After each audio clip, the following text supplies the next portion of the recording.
tayo pag nandiyan na po natin, jama natin, inshallah tayo magsisimula tayo magdasal. Inshallah.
بأمي وأبي فديتك سيدي صلاة وسلام. الله أكبر الله أكبر الله أكبر الله أكبر الله أكبر الله أكبر الله أكبر الله أكبر كبيرا والحمد لله كثيرا وسبحان الله بكرة وأصيلا. لا إله إلا الله وحده صدق وحده صدق وعده ونصر عبده وعز جنده وهزم الأحزاب وحده. لا إله إلا الله ولا نعبد إلا إياه مخلصين له الدين ولو كره الكافرون. لا إله إلا الله والله أكبر الله أكبر ولله الحمد. الحمد لله الحمد لله حاكم الحكام جاعل النور والظلام وجعل هذا اليوم عيدا للإسلام وحرم علينا الصيام. وأشهد أن لا إله إلا الله وحده لا شريك له الذي أمرنا بذبيحة القربان اتباعا لسيدنا إبراهيم عليه الصلاة والسلام. وأشهد أن سيدنا ومولانا وحبيبنا محمدا عبده ورسوله أفضل الأنام ولا مصباح الظلام. اللهم صل وسلم وبارك على سيدنا محمد وعلى آله وصحبه الكريم صلاة وسلاما دائمين متلازمين على ممر الدهور والأيام.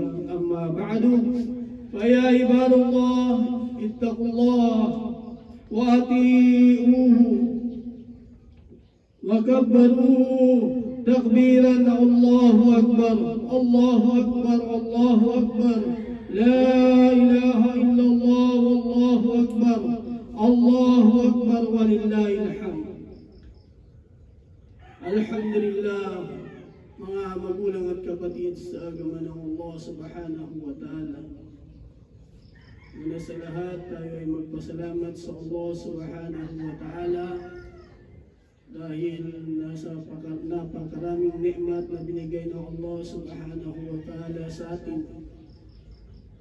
At ang Allah subhanahu wa ta'ala ay hindi tumitigil ang mga nikmat niya na binibigay sa kanyang mga nilikha. Dahil ang Allah subhanahu wa ta'ala ay laging nakabantay laging nakatutok sa mga kanyang mga nilikha. Ang kanyang mga nilikha ay nilikha ng Allah subhanahu wa ta'ala ay para lamang mag-ibadat sa Allah subhanahu wa ta'ala. Para lamang gumawa ng ibadah, para lamang gumawa ng mga utos ng Allah subhanahu wa ta'ala, at para lamang mabuhay sa loob ng agama ng Allah subhanahu wa ta'ala.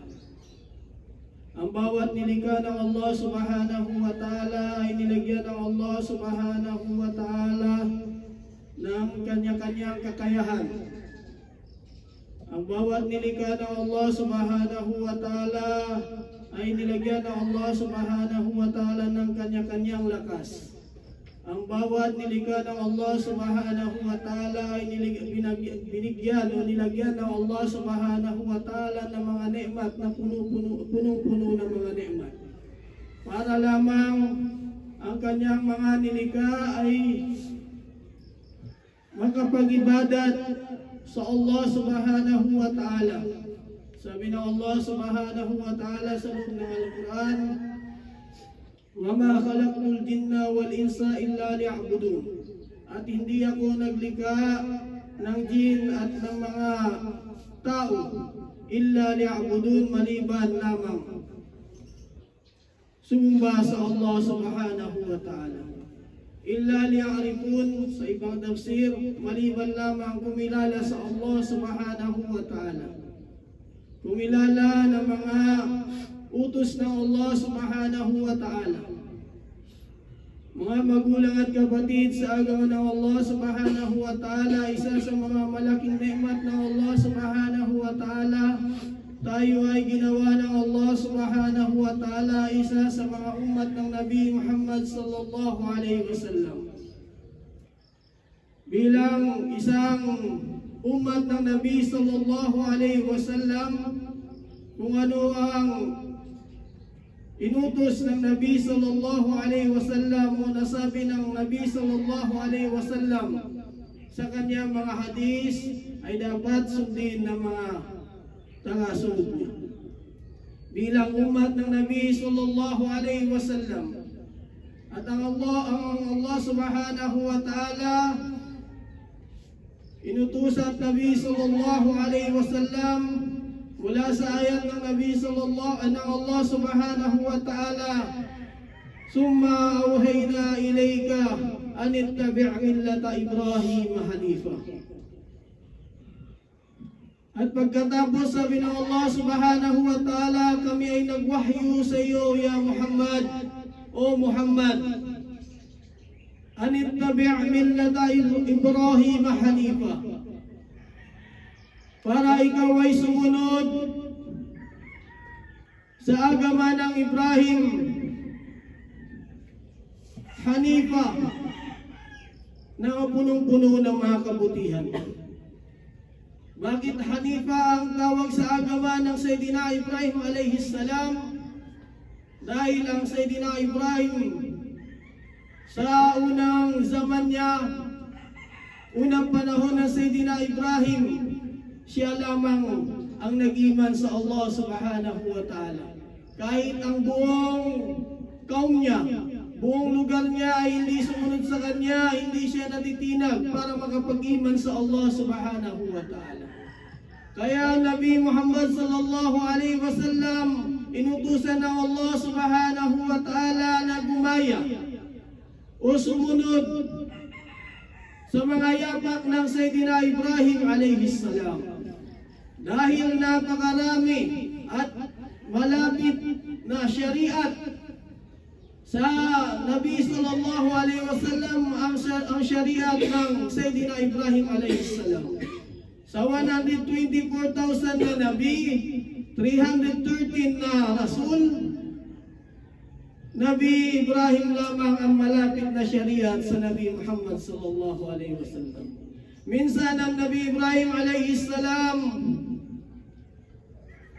ginuho niya, winasak niya ang mga ribulto ng kanyang lugar, mga sinusumba ng kanyang lugar. Sa pagwasak niya ng mga ribulto, ng mga Diyos-Diyosan ng kanyang lugar, nagalit sa kanya ang buong kaum niya. Sa panahon na yon ay panahon ng Namrud, alayhi la'na. Hanggang ang lahat ng tao nagalit sa Ibrahim alayhi salam. Nagalit ang mga pinuno sa kanya ng kaum niya. Nagalit ang mga mamamayan sa kaum niya. Nagalit ang kanyang tatay sa kanya. At ang mga kapitbahay niya nagalit sa kanya dahil sa pagbuho niya sa mga sinusumba ng mga tao doon sa lugar niya. Dahil sa ginawa ng Ibrahim alayhi salam, nag-isip ang mga tao doon sa kaum niya na siya ay sunugin. Nagplano ang mga tao sa kaum niya para ay siya ay sunugin. Hanggang siya ay sinunog ng tao doon sa kaum niya sa loob ng 40 days. 40 araw. Sa loob ng 40 araw, ang Sayyidina Ibrahim ay nasa loob ng apoy. Dahil sa pagmamahal at pudrat ng Allah subhanahu wa ta'ala, kahit isang balahibo ng Sayyidina Ibrahim alayhi salam, hindi man lang nasunog. Minsan natanong ang Sayyidina Ibrahim alayhi salam, ano ang iyong naramdaman sa mga oras na ikaw ay nasa loob ng apoy? Sabi ng Sayyidina Ibrahim alayhi salam, wala nang masihigit pa sa sarap ng mga panahon na yun na nasa loob ako ng apoy sa loob ng 40 araw. Hanggang sa nagdesisyon ng Sayyidina Ibrahim alayhi salam umalis sa kaum niya. Nagpaalam siya sa kanyang ama. Sabi niya sa kanyang ama sa loob ng Al-Quran, qala inni dahibun ila rabbi sayahdin. Sabi ng Ibrahim alayhi salam sa kanyang ama, ako ay patungo, papunta sa aking Diyos na Allah. Naway ako ay mahidayatan. Naway ako ay maturuan ng Allah subhanahu wa ta'ala ng tunay na landas. Hanggang sa Sayyidina Ibrahim alayhi salam sa lugar niya sa Iraq, lumipat siya ng hijra, pumunta ng Sham sa Palestine. Doon sa Palestine, nang dumating ang Sayyidina Ibrahim, doon tumira ang Sayyidina Ibrahim. Hanggang sa mga panahon na yun, dinuduan niya sa Allah subhanahu wa ta'ala, lagi niyang hinihingi sa Allah subhanahu wa ta'ala, Rabbi habli minas salihin. O Diyos ko, bigyan mo ako ng anak. O Allah, bigyan mo ako ng anak na salih, na mabuti, na taong mabuti. Hanggang sa pagkalipas ng ilang taon, binigyan ng Allah subhanahu wa ta'ala ang Sayyidina Ibrahim alayhi salam ng isang anak. Nagkaroon ng Sayyidina Ibrahim ng isang anak na pangalan niya ay Ismail. At muli naman, inutusan ng Allah subhanahu wa ta'ala ang Sayyidina Ibrahim na pumunta sa isang lugar at iwan ang kanyang pamilya sa loob ng 9 taon.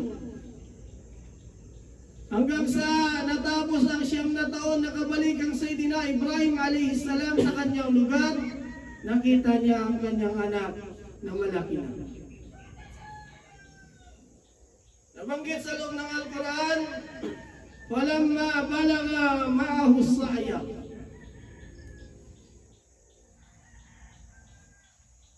Dumating na ang panahon,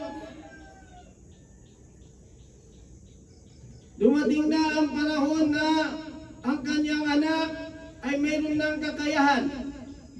Kaya na nang sumama sa kanyang ama pumunta sa taas ng bundok. Kaya na nang sumama sa kanyang ama upang maghanap ng mga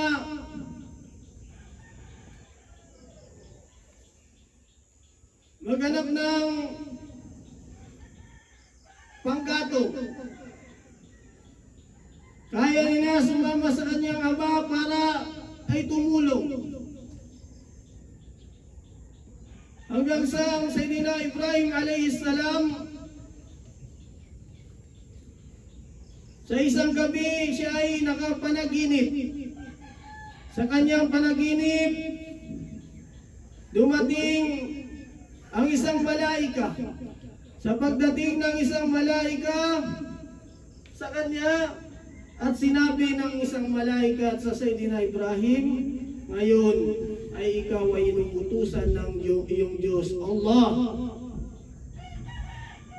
na katayin ng iyong anak. Hanggang sa pagkaumaga, pinag-isipan ng Sayyidina Ibrahim ang pag-iisip sa salitang Arab, pagpipigil sa salitang Arab. Yun yung tarwiyah. Kaya tinawag yung pangwalo ng Julhijjah na tarwiyah, Yawmut Tarwiyah. Araw ng pag-iisip ng Sayyidina Ibrahim kung tama ba ang kanyang nakita, ang kanyang panaginip. Ito ba talaga ay mula sa Allah subhanahu wa ta'ala o galing sa syaitan? Hanggang sa isang gabi na naman, na naginip na naman ang Sayyidina Ibrahim. Katulad din ang panaginip niya ng una niyang panaginip.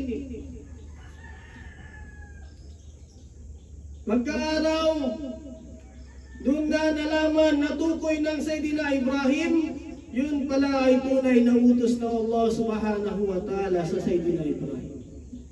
Kaya tinawag ang pangsyam na araw ng Julhijjah, Yawmul Arafah. Ibig sabihin, araw na nalaman na ng Sayyidina Ibrahim na yun ay utos ng Allah subhanahu wa ta'ala sa Sayyidina Ibrahim. Utos sa kanya.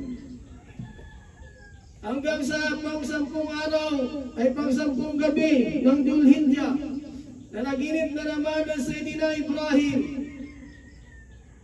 Katulad din ng panaginip niya ng una at pangalawa. Hanggang sa ginawa ng Sayyidina Ibrahim pagkaaraw, niyaya niya ang kanyang anak. Niyaya niya ang kanyang anak na pumunta sa bundok. Sabi niya sa kanyang anak, O Ismail, tayo ay pupunta sa bundok para kumuha ng panggatong. Dahil sa pagtaat ng Sayyidina Ismail sa kanyang ama, sumama ang Sayyidina Ismail. Kaya yung araw na yun, pang-sampung araw ng Julhijjah, tinawag na Yawmun Nahar, Yawmud Dabhi, araw ng pagkukurban, araw ng pagsusumbali, araw ng pagkukurban ng Sayyidina Ibrahim. Hanggang sa yung araw na yun, nagsimula ng lumakad ang Ibrahim at ang kanyang anak na si Ismail papuntang bundok. Nalaman ng Iblis ang panaginip ng Sayyidina Ibrahim. Ang ginawa ng Iblis, pumunta yung Iblis sa kanyang asawa. Pagpunta ng Iblis sa kanyang asawa, sabi ng Iblis sa Sayyidatina Hajar alayhas salam, sabi ng Iblis, saan dadalhin ng asawa mo ang iyong anak? Sabi ng Siti Hajar alayhis salam, sabi niya, dadalahin niya ang aking anak, ang aming anak, papunta sa bundok para kumuha ng panggatong. Sabi ng Iblis, hindi. Wallahi, sinusumpa ko sa ngalan ng Allah, hindi niya dadalahin ang kanyang anak para kumuha ng panggatong. Pero dadalahin niya ang kanyang anak sa taas ng bundok ay para ay makatay. Para niya katayin. Sabi ng Siti Hajar alayhis salam, sabi niya hindi magagawa ng Ibrahim sa kanyang anak ang mga bagay na yan. Dahil ang taong pinaka nagmamahal sa kanyang anak na si Ismail ay yun na ang Sayyidina Ibrahim alayhis salam. Siya na ang tunay na nagmamahal sa kanyang anak. Hindi niya magagawa.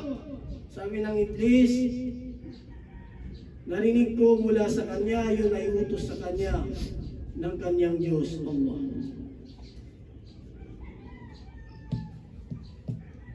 Sabi ng Siti Hajar alayhis salam, kung yun ay utos ng Allah subhanahu wa ta'ala, sige na,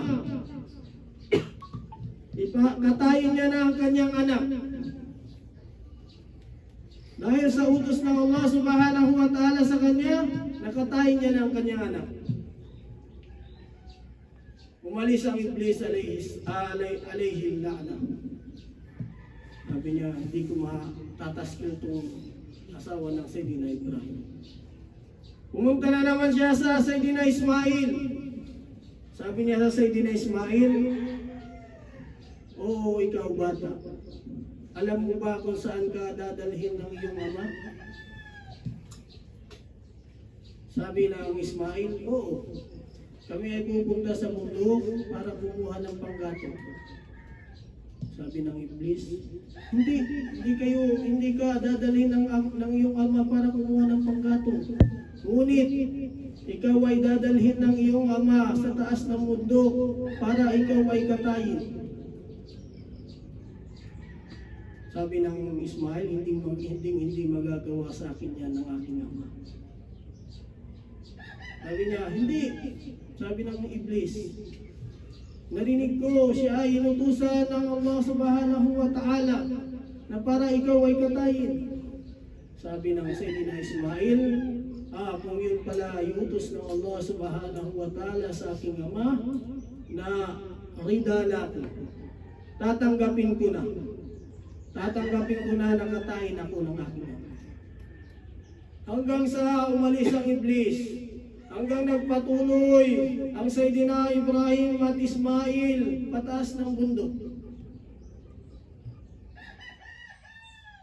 Pag-akyat nila sa taas ng bundok, sinabi na ng Sayyidina Ibrahim sa kanyang anak, Qala inni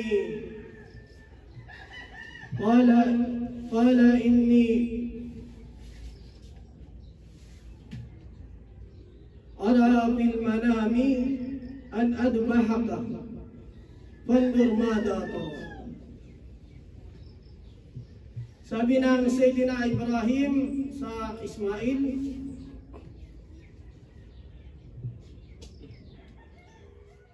o aking anak, o aking minamahal na anak, ya bunayya, inni ara fil manami an adbahaka fanzur madha tara. O aking minamahal na anak,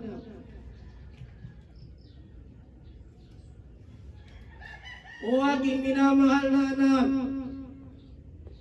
ako ay inutusan, nakita ko sa aking panaginip na ako ay inutusan ng Allah subhanahu wa ta'ala upang ikaw ay katayin. Pandur madha tara. Sa tingin mo, anong maganda? Ano yung sa isip mo? Sabi ng Sayyidina Ibrahim. Sabi ng Ismail alayhi salam, Ya abati if'al ma tu'mar satajiduni insyaallah minas sabirin. O aking minamahal na ama, gawin mo kung anong inutos sa iyo ng Allah subhanahu wa ta'ala. Naway ako ay iyong makita na makapasok sa mga taong nagsasaba.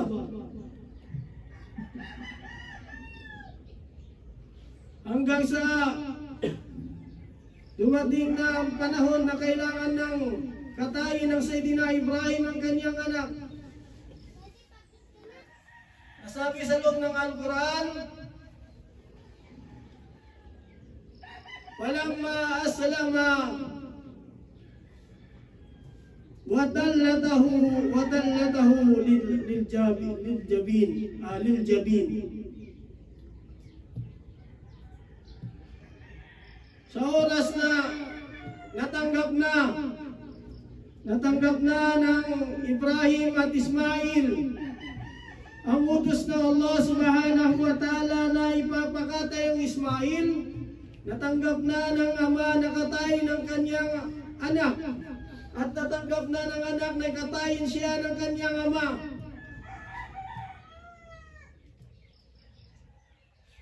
Sabi ng Ismail alayhi salam, hanggang sabi sa loob ng ayat, watallatahu liljabin, hanggang sa pinahiga ng Ibrahim ang kanyang anak, at ang mukha ng kanyang anak ay nasa lupa.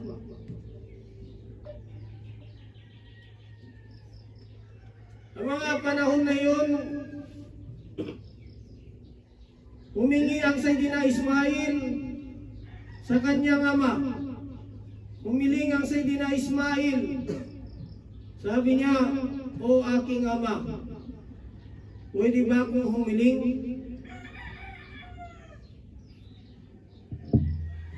Pwede ba lo niya na takpan mo ang aking muka? Takpan mo ang aking muka kung ako ay iyong kakatayin. Baka pag nakita mo ang aking muka, darating sa iyo ang awa. Hindi mo magagawa, hindi mo matutuloy ang iyong gagawin. At sabi niya, tanggalin mo, o aking ama, tanggalin mo ang iyong damit. Baka matalsikan ang aking dugo. Baka maging dahilan ng aking dugo na mababawasan ang kabutihan na ibibigay sa iyo ng Allah subhanahu wa ta'ala. At baka dahilan ang aking dugo sa iyong damit na makita ng aking ina, na mas lalo pang madadagdagan ang kanyang kalungkutan. At sabi niya, tanggalin mo ang aking damit. Tanggalin mo ang aking damit. At kung ikaw, sabi niya, ay babalik, uuwi, dalhin mo ang aking damit. Para kung sakaling magtanong ang aking ina, kung nasaan na ako, nasaan na ang Ismail, ibigay mo sa kanya ang aking damit. Para naman kahit papano mabawasan ang kanyang kalungkutan.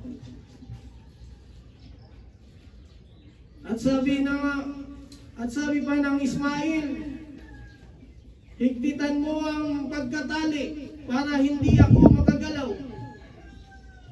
At sabi pa ng Ismail,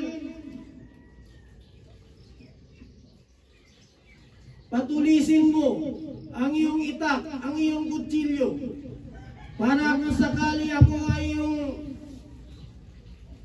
kakatayin, mabilis akong mamamatay. At sabi niya, lakasan mo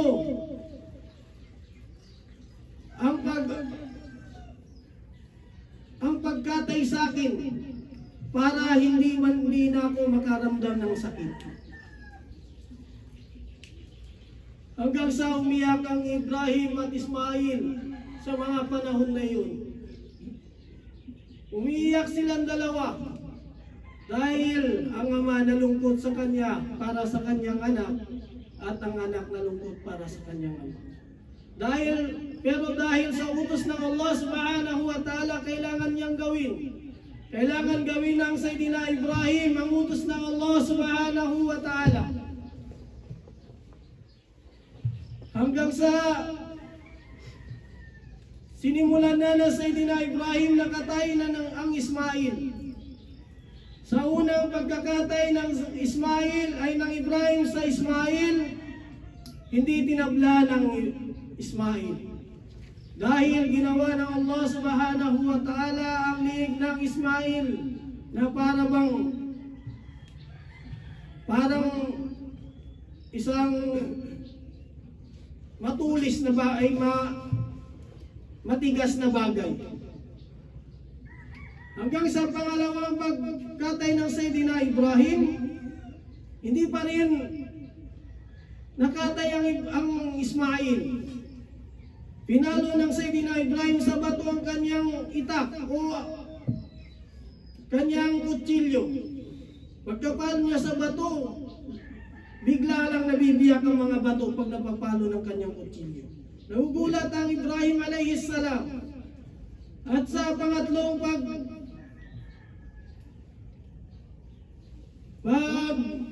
na Sayyidina Ibrahim sa Ismail, pagkatay ng Sayyidina Ibrahim sa Ismail,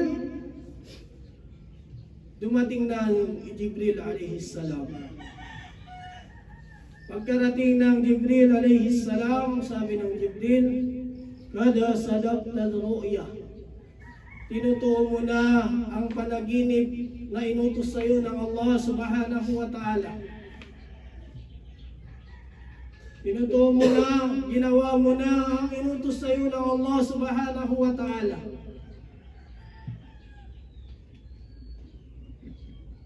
Hanggang sa ang Jibril alayhis salam, pinalitan niya ang Ismail. Pinapalitan ng Allah subhanahu wa ta'ala ang Ismail. Pinalitan ng kambing. Sa pagkapalit ng kambing, wapadaynahu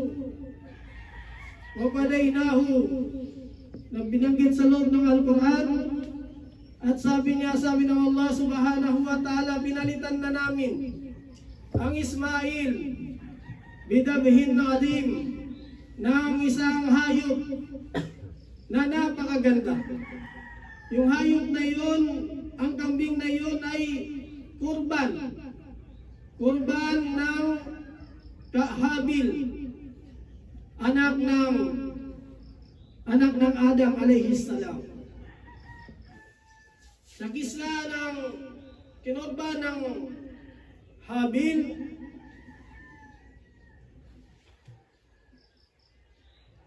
ang Adam alayhis salam, mayroon siyang dalawang anak na Kabil at Habil. Doon sa kanyang dalawang anak, ang Kabil ay pinanganak sa loob ng paraiso. At ang Habil pinanganak sa dunya. At sa karanasan ng Siti Hawa alayhas salam, pag nanganganak ang Siti Hawa ay laging dalawa-dalawa kambal. Kaya nang pinanganak ang Habil, meron siyang kambal na babae sa loob ng surga, sa loob ng paraiso. At nang pinanganak ang Kabil, ang Habil, meron din siyang kambal na babae.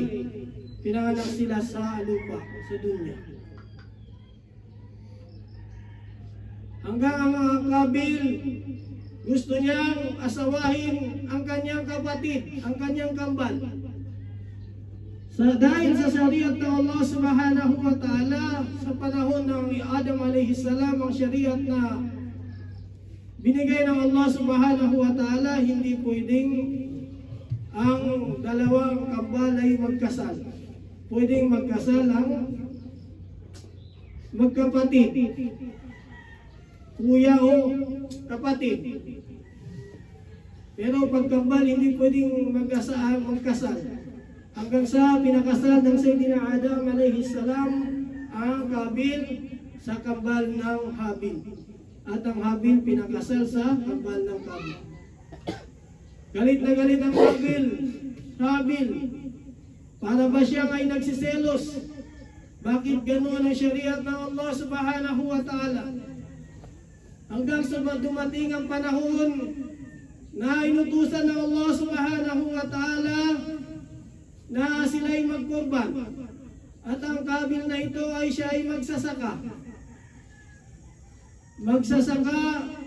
At malaki ang kanyang mga pananim.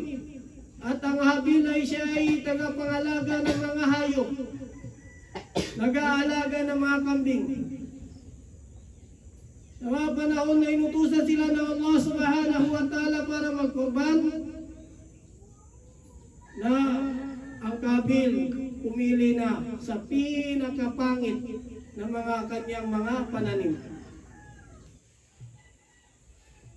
At ang Habil pumili naman ng kanyang pinakamagandang hayop na kambing. At yun ang kanyang kinurban. Yun sa pagkurban nila, sa panahon dati pag nagkukurban, nagzazakat, mga ganima, dinadala sa taas ng bundok. Doon sa taas ng bundok, dadalayin nila ang kanilang mga kurban. Dadalayin nila ang kanilang mga zakat. Sa panahon natin sa syariat ng Sayyidina Muhammad sallallahu alaihi wasallam, yung syariat natin ay binibigay para sa silang mga miskin, mga walang kakayahan. Pero sa panahon dati, dinadala sa taas ng bundok. At doon sa taas ng bundok, dadating ang apoy mula sa langit. Pagdating ng apoy, kukunin niya yung mga kurban, mga zakat, mga ganima ng mga tao dati. Pag kinuha ng apoy yung kurban o zakat na tao dati sa taas ng bundok, ibig sabihin tinanggap ng Allah subhanahu wa ta'ala ang kanilang kurban. Nasa panahon na yon, ang kurban ng Habil alayhi salam, tinanggap ng Allah subhanahu wa ta'ala. Kinuha ng apoy ang kanyang kurban, tinago sa taas ng langit. At yun ang pinalin sa Sayyidina Ismail para katayin ng Ibrahim alayhi salam. Kaya mas lalong nagalit ang Kabil sa Habil hanggang sa pinatay niya ang kanyang kapatid. Pinatay niya ang kanyang kapatid dahil sa kanyang selos. Una, hindi pinasawa sa kanya ang kanyang kambal. Pangalawa, hindi tinanggap ng Allah subhanahu wa ta'ala dahil sa nasira ang iman ng Kabil. At ang kanyang binigay na kurban ay pinakapangit sa mga kanyang mga tinanim. Hindi tinanggap ng Allah subhanahu wa ta'ala.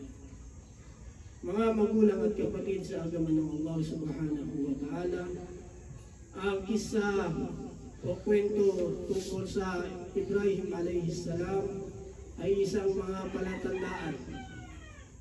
palatandaan ng mga kabutihan na pinaparating ng Allah subhanahu wa ta'ala. At kung titignan natin ang hikmah sa loob ng mga kisah ng Sayyidina Ibrahim, makikita natin kung gaano kamahal ng Ibrahim ang kanyang anak at ang anak gaano kamahal ang kanyang ama. at ang kanyang asawa kung gaano niya kamahal ang kanyang anak. Pero dahil sa ito ay utos ng Allah subhanahu wa ta'ala, handa nilang isakripisyo. Handa nilang isakripisyo, handa nilang ipakatay ang kanilang anak. Dahil lamang sa utos ng Allah subhanahu wa ta'ala. Ganun yung mga iman nila. Sa panahon natin ngayon, hindi tayo inutusan para katayin ng ating mga anak. Ngunit inutusan tayo ng Rasul sallallahu alaihi wasallam, muru auladakum bis-salah idza balagha umruhu bi-sab'i sinin. Utusan niyo ang inyong mga anak na magsambayang kung siya ay abot na ang umur niya, ang edad niya ng 7 taon. Wadribuhu idza tarakahu idza balagha bi 5 sinin. At paluin ninyo ang inyong mga anak kung sila ay hindi magtatayo ng sambayan pag sila ay umabot na sa edad na 10. Ang syariat natin ngayon, inutusan tayo kung paano ang ating mga anak maturuan sa agama ng Allah subhanahu wa ta'ala. Ang syariat natin ngayon, tinuruan tayo kung paano yung ating mga anak mabantayan natin ang mga gawain nila at mabantayan natin ang mga lahat ng pangangailangan nila. Inutusan tayo ng syariat ng Sayyidina Muhammad sallallahu alaihi wasallam na turuan ng agama ang ating mga anak. Hindi katulad ng mga panahon ng Sayyidina Ibrahim at ng mga ibang nabi, sila ay sinusubukan ng Allah subhanahu wa ta'ala para lamang malaman ng Allah subhanahu wa ta'ala kung tunay yung pag-iiman nila. Mga magulang at kapatid sa agama ng Allah subhanahu wa ta'ala,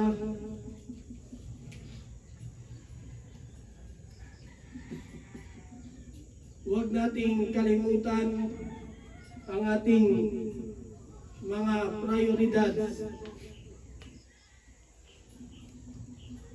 Prioridad sa agama ng Allah subhanahu wa ta'ala.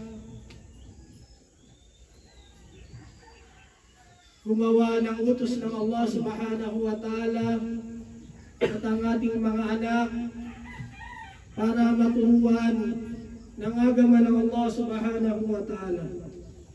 Dahil ang tunay na nagmamahal sa anak, dapat mapag-isipan niya ang kanyang anak kung paano malalagpas sa narka jahannam ang kanyang anak.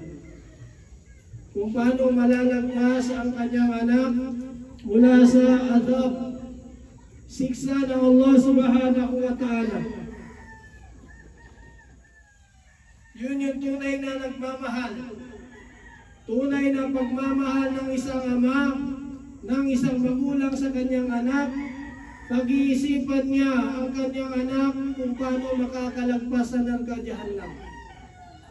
Kuwan usakum wa ahlikum nara. Sabi ng Allah subhanahu wa ta'ala sa loob ng Al-Quran, lagpasin niyo ang inyong sarili at mga inyong pamilya mula sa narka jahannam. Waquduhan nasu wal hijara. Dahil ang nasa loob ng narka jahannam may mga bato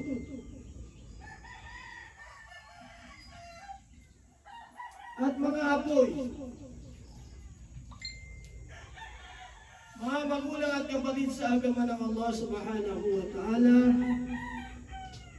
tayo ay nagsasakripisyo, tayo ay naghahanap buhay para sa ating mga pamilya. Pero huwag nating kalimutan na hindi lamang ang ating mga sakripisyo o ating mga trabaho ang kailangan ng ating mga pamilya. Kailangan din nila ng agama. Kailangan nilang malaman ng agama. Kailangan nilang maturuan ng agama. Hindi lamang mabigyan natin ng mga kanilang mga pangangailangan. Pero hanggang sa kaya nating mabigyan sila ng tamang pamamaraan sa pamamaraan ng agama ng Allah subhanahu wa ta'ala. Dahil hindi tatagal mga magulang at kapatid sa agama ng Allah subhanahu wa ta'ala, sandalian lamang yung mga oras natin. Sandalian lamang tayo ay magkakasama ng mga pamilya natin. Hindi natin alam kung kailan, bukas, makalawa, o mga darating na mga araw na tayo lilisan sa kanila.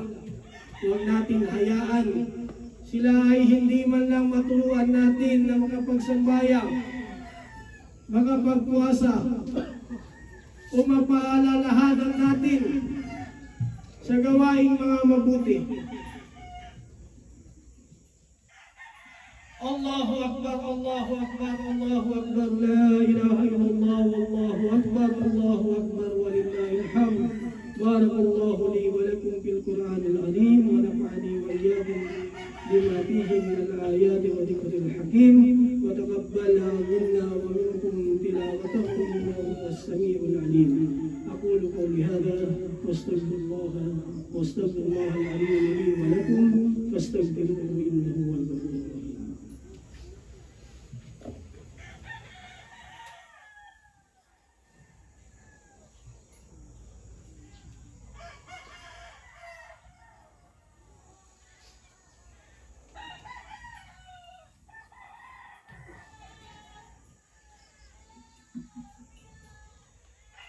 الحمد لله حمدا كثيرا كما أمر وأشهد أن لا إله إلا الله وحده لا شريك له وأشهد أن سيدنا ومولانا وحبيبنا محمدا عبده ورسوله. اللهم صل وسلم وبارك على سيدنا محمد وعلى آله وصحبه أجمعين. أما بعد، قال الله تعالى في القرآن العظيم: أعوذ بالله من الشيطان الرجيم، بسم الله الرحمن الرحيم.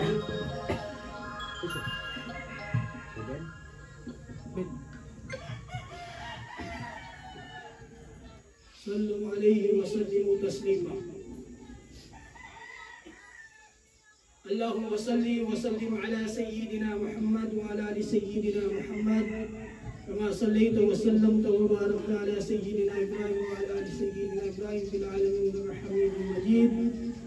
اللهم اغفر للمسلمين والمسلمات والمؤمنين والمؤمنات الأحياء منهم والأموات إنك سميع قريب مجيب الدعوات.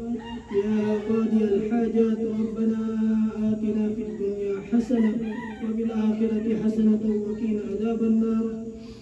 عباد الله، إن الله يأمركم بالعدل والإحسان وإيتاء ذي القربى وينهى عن الفحشاء والمنكر والبغي يعظكم لعلكم تذكرون. فاذكروا الله العظيم يذكركم واشكروه على نعمه يزدكم ولذكر الله أكبر. يعلم ما تصنعون. الله أكبر، الله أكبر، الله أكبر، لا إله إلا الله، والله أكبر، الله أكبر، ولله الحمد، والحمد لله رب العالمين. يا من صليت بكل الأنبياء، يا من في قلبك رحمة للناس، يا من ألفت قلوبا بالإسلام، يا حبيبي يا شفيعي يا رسول الله. بأمي وأبي فديتك سيدي، صلاة وسلام عليك يا نبي حبيبي يا محمد. أتيت بالسلام والهدى محمد حبيبي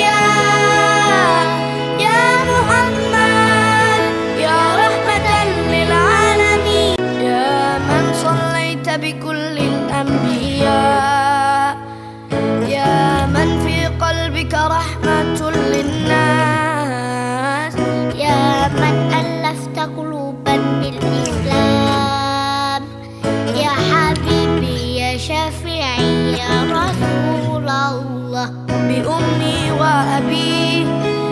ناديتك سيدي.